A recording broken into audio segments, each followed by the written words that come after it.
P Mustafa, വികസനത്തിന്റെ കാര്യത്തിൽ 2000 കോടിയുടെ വികസനം എന്ന് നിങ്ങൾ പറയുന്നതിലെ സത്യാവസ്ഥ, അതിൻ്റെ വശം, അത് അവിടെ നിലമ്പൂരിൽ തൊട്ടറിയാനോ കാണാനോ ആകുന്നില്ല.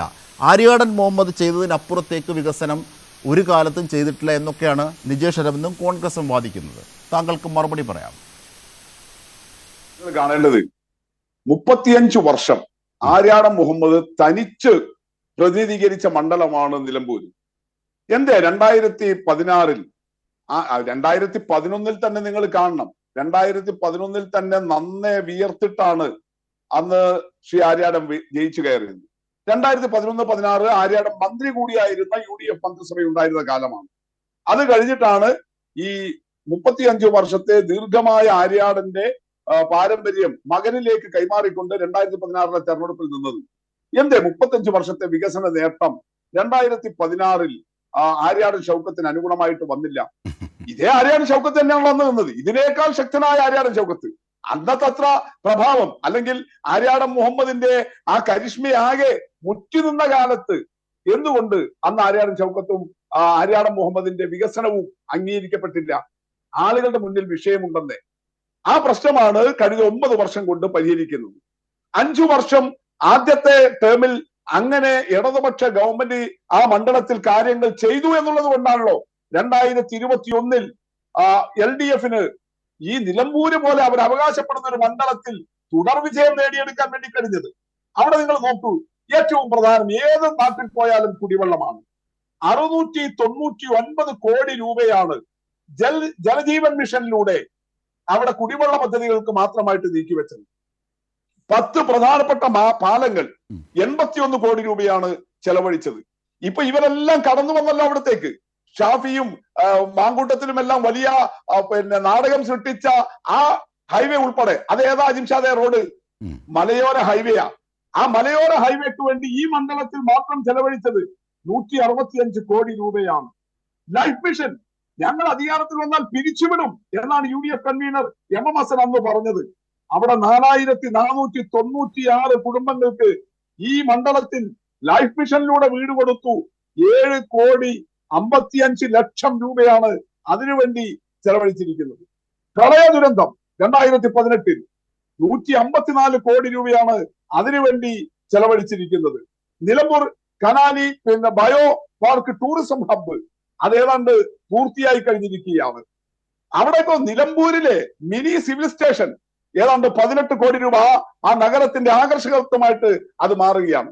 പാവപ്പെട്ടവരുടെ മക്കൾ പഠിക്കുന്ന സർക്കാർ സ്കൂളുകൾ 35 വർഷം ആര്യാടൻ പ്രതിനിധീകരിച്ചതുപോലത്തെ സ്കൂളുകളല്ലല്ലോ ഇപ്പോൾ ഉള്ളത്. കെട്ടിടങ്ങൾ മാറി, ഇൻഫ്രാസ്ട്രക്ചർ മാറി, ഫർണിച്ചർ മാറി, എല്ലാം നല്ല നിലയിൽ വന്നു. 41 കോടി രൂപയാണ് അതിനുവേണ്ടി ചെലവഴിച്ചത്. ആദിവാസി മേഖല, അവിടെ വൈദ്യുതി എത്താത്ത നഗരങ്ങൾ ഉണ്ടായിരുന്നു. ആ ആദിവാസി നഗരങ്ങളിൽ വൈദ്യുതി എത്തിക്കാൻ 5 കോടി രൂപയാണ് ചെലവഴിച്ചത്. മനുഷ്യ വന്യജീവി സംഘർഷം വലിയ വിഷയമാക്കാൻ നോക്കുന്നുണ്ടല്ലോ, 15 കോടി രൂപയാണ് അതിനെ ലഘൂകരിക്കാൻ വേണ്ടി ചെലവഴിച്ചത്. ഇങ്ങനെ കൃത്യമായിട്ടുണ്ട്. പക്ഷേ എന്തുകൊണ്ടാ ഇത് കോൺഗ്രസിന് അംഗീകരിക്കാൻ വേണ്ടി കഴിയാത്തത്? അവർ ഈ തെരഞ്ഞെടുപ്പിൽ ഈ വിഷയങ്ങൾ ചർച്ച ചെയ്തതേ ഇല്ലല്ലോ. നിലമ്പൂർ മണ്ഡലത്തിന്റെ വികസനമോ കേരളത്തിന്റെ വികസനമോ രാഷ്ട്രീയമോ അവർ ചർച്ച ചെയ്തില്ലല്ലോ. എന്നിട്ട് വിവാദങ്ങൾ ഉണ്ടാക്കാൻ ശ്രമിച്ചു. ഇപ്പോ ശ്രീ VV പ്രകാശിന്റെ കാര്യം ഞങ്ങളാരും പറഞ്ഞിട്ടില്ല. തുടങ്ങിയത് നിജേഷ് തന്നെയാണ്. എന്താ VV പ്രകാശിന്റെ കാര്യത്തിൽ നിങ്ങൾ ഈ പറയുന്ന പോലെ വേവലാതി ഇല്ലാന്നുണ്ടോ? ഇന്ന് M സ്വരാജിനെതിരായിട്ട് ഏഷ്യാനെറ്റ് ന്യൂസിന്റെ ഇതുപയോഗിച്ചുകൊണ്ട് ഒരു പോസ്റ്റ് ഇറക്കിയില്ലേ? VS അച്യുതാനന്ദനെ സന്ദർശിച്ച് M സ്വരാജ് അനുഗ്രഹം വാങ്ങിച്ചില്ല എന്ന് VS അച്യുതാനന്ദന്റെ മകൻ, എന്നിട്ട് VS-ന്റെയും മകന്റെയും ഫോട്ടോ കൊടുത്തിട്ട് ഒരു വ്യാജ പോസ്റ്റ് ഇന്നുണ്ടാക്കിയില്ലേ? എന്തിനാ ഉണ്ടാക്കിയത്?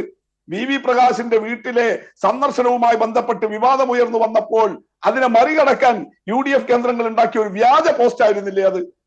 VS-ന്റെ ആരോഗ്യസ്ഥിതിയും അദ്ദേഹം കഴിഞ്ഞ 1.5 വർഷമായിട്ട് ഏത് നിലയിലാണ് ഉള്ളത് എന്നുള്ളതും VS-നെയും നാടിനെയും സ്നേഹിക്കുന്ന എല്ലാവർക്കും അറിയാം.